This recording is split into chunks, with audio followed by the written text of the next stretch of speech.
चुनाव आयोग ने अभी कोई भी घोषणा नहीं की है कि कितने चरणों में लोकसभा का चुनाव पूरे देश में होगा। उसके बाद ही कोड ऑफ कंडक्ट लगेगा। मगर उससे पहले एक नया नाम पा चुके रंगबाज प्रधानमंत्री मैराथन की एक मीटिंग की और उसमें पहले ही हाथ में 195 उम्मीदवारों के नामों की घोषणा कर दी, जिसमें 2 जम्मू कश्मीर से भी हैं। नमस्कार, मैं हूं हरबंस नागो के एक नया नाम जो इस बार मैंने दिया है रंगबाज का। ये हिंदी का एक शब्द है जो प्रधानमंत्री नरेंद्र मोदी पर पूरा सटीक बैठता है।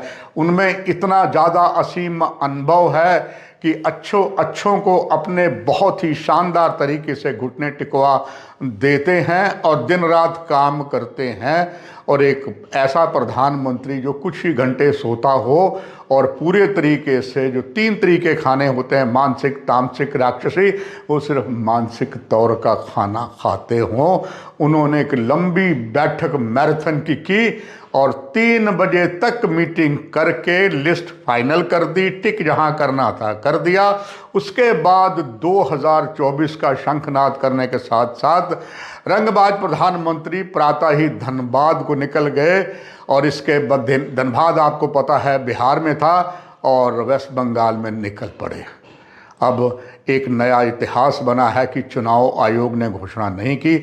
इससे पहली जो एक बात थी, 195 उम्मीदवार पहले ही हाथ में तय कर दिए और इसके बाद उनका नारा है मोदी है तो मुमकिन है। इस बार 370 तो भाजपा ले रही है, 400 पार के जाने की बात भी प्रण कर चुके हैं।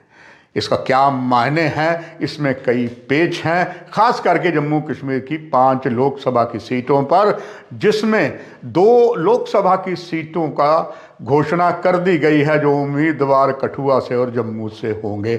और इस लिस्ट ने सभी को, आम लोगों को बहुत ज़्यादा चौंका दिया है। इसलिए कहते हैं मोदी के एक मुट्ठी में क्या है, दूसरी में क्या है, कोई नहीं जानता। मगर ये बात तय हो गई। बहुत सोच समझ कर इन दोनों को हैट्रिक बनाने के लिए ये सीटें दी गई हैं और ये भी बात तय हो गई है कि प्रधानमंत्री नरेंद्र मोदी की नज़रों में दोनों ही जाबाज थे, डेडिकेटेड थे, तभी दोनों को टिकट रिपीट की गई है। कठुआ से डॉक्टर जितेंद्र सिंह और जम्मू से जुगल को टिकट दी गई है और इसका मतलब साफ है, इनको पूरी क्लीन चिट इनकी डेडिकेशन पर थी।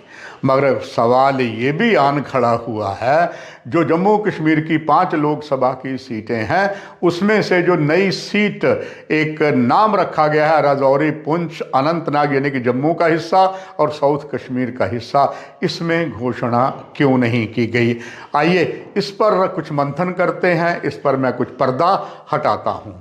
ये बात तो सही थी कि अब भाजपा की आला कमान ने सोचा है कि तीसरी सीट जो खास करके जम्मू डिवीज़न में और साउथ कश्मीर में आती है, और इस बार भारतीय जनता पार्टी ने निर्णय कर लिया है, इस बार हमने भगवा कश्मीर में भी फहराना है और उसकी शुरुआत और उसका शंखनाद जो है वो हम फहराएंगे। उत्तरी कश्मीर में तो नहीं, पहले हम साउथ कश्मीर में फहराएंगे। इसलिए जम्मू डिवीज़न के राजौरी, पुंछ और साउथ कश्मीर के 2 जिलों को शामिल किया गया है। अब इसमें वेट एंड वॉच क्यों रखा गया है? चूँकि यही बात अपोजिशन कर रही है। अपोजिशन की बात करें, इंडिया में इसे इंडिया गठबंधन कहा गया है और जम्मू कश्मीर में बात करें तो जम्मू कश्मीर में इन्हें एक और नाम दिया गया है, गुपकार अलायंस। खबर है कि भारतीय जनता पार्टी का मुकाबला करने के लिए कई यहाँ के स्थानीय और राष्ट्रीय दल एक हो रहे हैं, जिसमें प्रमुख एक तरफ से कांग्रेस है, दूसरी तरफ से पीडीपी है, तीसरी तरफ से नेशनल कॉन्फ्रेंस है, उसके साथ और भी हैं। और इन सभी का ये है कि इकट्ठे होकर लड़े। जैसे एक लकड़ी सभी तोड़ लेते हैं, 7 लकड़ियों को तोड़ना ज़रा मुश्किल हो जाता है। इसी को देखते हुए उन्होंने इस खास करके राजौरी, पुंछ, साउथ कश्मीर की सीट पर यह फैसला किया है कि हम वेट एंड वॉच करेंगे। मगर हकीकत तो ये भी है, ये सीट जो है ये पूरी तरीके से जम्मू कश्मीर का जो बहुसंख्यक समुदाय है उसकी है।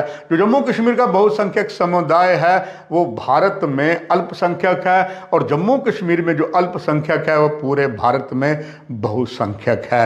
यानी कि यहाँ पर भाजपा तलाश में है एक ऐसे नेता की जो यहाँ के जम्मू कश्मीर का जो पॉपुलेशन के हिसाब से वो बहुसंख्यक हो। और यहाँ पर जिस तरीके से राजौरी, पुंछ और दक्षिणी कश्मीर में ज़्यादा गुज्जर, बकरवाल, पहाड़ी हैं, उनमें वो एक ऐसे नेता की तलाश में हैं जो युवा हो, गुज्जर समुदाय से हो। चूँकि राजौरी, पुंछ में गुज्जरों में थोड़ी सी नाराज़गी है, जिस तरीके से गुज्जर में आतंकवाद फैलाए खड़ा है, कईयों को डस लिया है, और इसमें कई बलिदानी सैनिक भी हैं और वहाँ के लोग भी हैं, और कुछ दो पार्टों के बीच पिस गए हैं। उससे गुज्जर समुदाय कुछ नाराज़ है। वहीं बस नहीं, जिनको एक नई सौगात 7 दशक तक सहने के बाद, उनको बहुत सी यातनाएं सहने के बाद उन्हें रिजर्वेशन दी है, खास करके जो ओबीसी है। गुज्जर समुदाय के बाद तो पहले उन्हें मिली है, बाद में जिनको मिली है वो है वहाँ के जो पहाड़ी क्षेत्र है उनमें मिली है। इसलिए अब पहले तो उन्होंने गुज्जर समुदाय को अपने हाथ में करना है, उन पर अपनी नज़र गाड़े हुए हैं, और इसलिए एक ऐसे किसी युवा की तलाश है।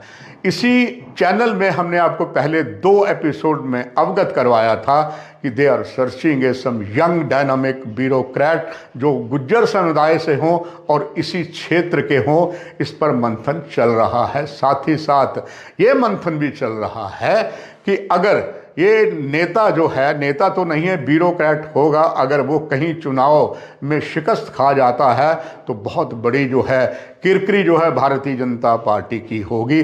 मगर ये भी तय है, अगर ये ब्यूरोक्रेट जो इसी राजौरी, पुंछ क्षेत्र में जन्मा पड़ा और यहाँ तक सरकारी स्कूल में उसने शिक्षा प्राप्त करके पूरे विश्व में नाम कमाया है, और अलग अलग जम्मू कश्मीर के, खास करके कश्मीर घाटी के क्षेत्रों में जो अलग अलग पदों पर काम किया है, वो अपने आप में एक इतिहास बना हुआ है। और उसको अगर वो लाते हैं भाजपा में और कहीं वो शिकस्त खा जाता है तो बहुत बड़ी चोट जो है पूरे ब्यूरोक्रेसी पर होगी। मगर भारतीय जनता पार्टी सरकार तो ऐसी है, जिस शाह फैसल IAS से एक जांबाज अधिकारी था, उसने नौकरी छोड़कर किसी के कहने पर या बहकावे में आकर चला गया था।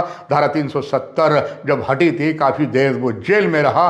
जेल में जाके उसने सोचा कि मैंने गलत कदम उठाया है, और भारत सरकार को फिर गुहार लगाई कि मैं वापस आना चाहता हूं। भारत सरकार ने पूरी उदारता देखते हुए उसे पुनः नौकरी में शामिल कर लिया है। अब पेच ये भी है, वेट एंड वॉच की पॉलिसी है। अब तो साफ हो गया है कि 7 मार्च को श्रीनगर के बख्शी स्टेडियम में प्रधानमंत्री एक विशाल रैली करेंगे। इससे पहले भारतीय जनता पार्टी अनेकों जम्मू कश्मीर के जो बहुसंख्यक है, जो हमेशा पहले भारतीय जनता पार्टी से पीछे रहे हैं, उनको अपने साथ मिला लेती है। इसमें एक ऐसी शख्सियत गुज्जर हाजी यूसुफ मजनू, जो एक बहुत कद्दावर नेता हैं गुज्जर बकरवाल में, उन्होंने भारतीय जनता पार्टी को ज्वाइन किया है। और उसको ज्वाइन करवाने में पूर्व मंत्री अब्दुल गनी कोहली, पहले वो एक ब्यूरोक्रेट थे, बहुत बड़े अधिकारी थे, और फिर पिछली सरकार जो बीजेपी और PDP की थे उसमें मंत्री रहे हैं। अब्दुल गनी कोहली जो गुज्जर समुदाय से हैं और जिला राजौरी के रहने वाले हैं, उनकी अथाह मेहनत से हाजी यूसुफ मजनू, जिनका एक बहुत बड़ा आधार गुज्जर बकरवाल दोनों समुदाय में है, उनको उन्होंने भारतीय जनता पार्टी में शामिल करवाया है। आइए उसके कुछ अंश आपको दिखाते हैं। देखिए, आप इसी से अंदाज़ा लगाइए, हाजी यूसुफ साहब जो मेरे साथ बैठे हैं, इन्होंने पूरा तकरीबन 2 महीने प्रोटेस्ट गुजरों का जो आपने सुना था, उड़ी से लेके पुंछ से लेकर पूरे जम्मू में इन्होंने किया प्रोटेस्ट। वजह ये थी कि इनके जहन में ये था कि भारतीय जनता पार्टी जो है, हमारा हक जो है वो दूसरे किसी और तबका को दे रही है। अब जब परसों यहाँ हमारे ऑनरेबल प्राइम मिनिस्टर आए, मोदी जी, उन्होंने भी कहा, उससे पहले होम मिनिस्टर साहब ने कहा, उससे पहले जो हमारे यहाँ सेटअप है ऑर्गेनाइजेशन का जम्मू कश्मीर का, उसमें रैना साहब है, उसमें कोल साहब है, इन्होंने भी जब क्लियर किया कि ऐसी हरगिज़ बात नहीं होने वाली है, तो ये खुश हुए कि हमारा मिशन क्या था कि हमारा हक जो है वो न छीना जाए। जब ये मुतमईन हुए फौरन आके इन्होंने भारतीय जनता पार्टी ज्वाइन की। तो भारतीय जनता पार्टी ने बहुत सोची समझी रणनीति के तहत, जिसे हम चाणक्य नीति कह रहे हैं, एक बार धारा 370 जो हटी है, 370 भाजपा ने सीटें लेने की बात कही है। इस सब के पीछे इस समय जो एक आत्मा, इस समय बहुत पवित्र आत्मा श्यामा प्रसाद मुखर्जी के रूप में थी, जिन्होंने बलिदान दिया था। और यही कहा जाता है जिस धरती पर बलिदान हुआ वो कश्मीर हमारा, वो तो हो ही चुका है। 370 उसी के लिए कहा गया भाजपा लेगी, मगर 400 का आंकड़ा पार करेगी। कुछ ऐसी ही उम्मीद जो है सभी लगाए बैठते हैं। फिर वही आखिर में शब्द, मतदाता ईवीएम पर फैसला करेंगे, ऊंट किस करवट पर बैठेगा। इस कार्यक्रम में इतना ही। नमस्कार।